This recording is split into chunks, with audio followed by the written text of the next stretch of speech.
సాధించగలుగుతావు. ఇది ఒకటి గుర్తుపెట్టుకోండి.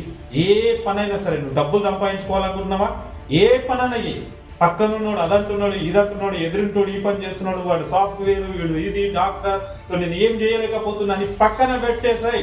అంతే, నీకు నచ్చిన పని నువ్వు చెయ్యి. నాకు రన్నింగ్ అంటే ఇష్టం, ట్రైనింగ్ అంటే ఇష్టం. నేను రన్నింగ్ చేస్తా, ట్రైనింగ్ ఇస్తాను. నాకు నచ్చిన ఫీల్డ్లో నేను ఉంటా. ఎవరికో ఏదో నచ్చలేదని చెప్పేసి నేను వాళ్ళ కోసం తలొంచి వాళ్ళకి నచ్చిన పని నేను చెయ్యను. ఆ పని చేస్తే నేను ఓడిపోతా. ఇప్పుడు కాకపోయినా రేపు నేను ఒక డిఫెన్స్ అకాడమీ పెట్టాలనుకున్నా 100% నేను పెడతా. ఆ ధైర్యం నాలో ఉంది.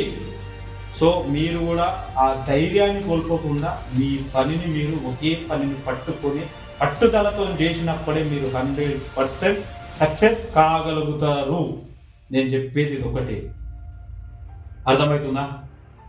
ఆత్మవిశ్వాసంతో ధైర్యాన్ని ఎక్కడ కోల్పోకుండా, ఎవడో నీ జీవితంలో లేడు, ఎవడో పక్కకి వెళ్ళిపోయాడు, ఎవడో వెన్నుపోట్లు పెట్టి ఇవన్నీ పక్కన పెట్టు.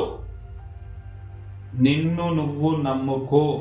నీకు ఎవ్వరు లేరు, నువ్వు ఒక అనాథవి. అనాథలాగానే పోరాటం చెయ్యి. ఆ రోజే నువ్వు సక్సెస్ అవుతావు. ఓకేనా? మరి నేను పోయి వస్తా. రేపు ఇంకొక టాపిక్తో వస్తా. నా వీడియో నచ్చినట్లయితే లైక్ అండ్ షేర్, సబ్స్క్రైబ్ చేసి సపోర్ట్ చేయండి. Thank you very much. Love you అందరికీ.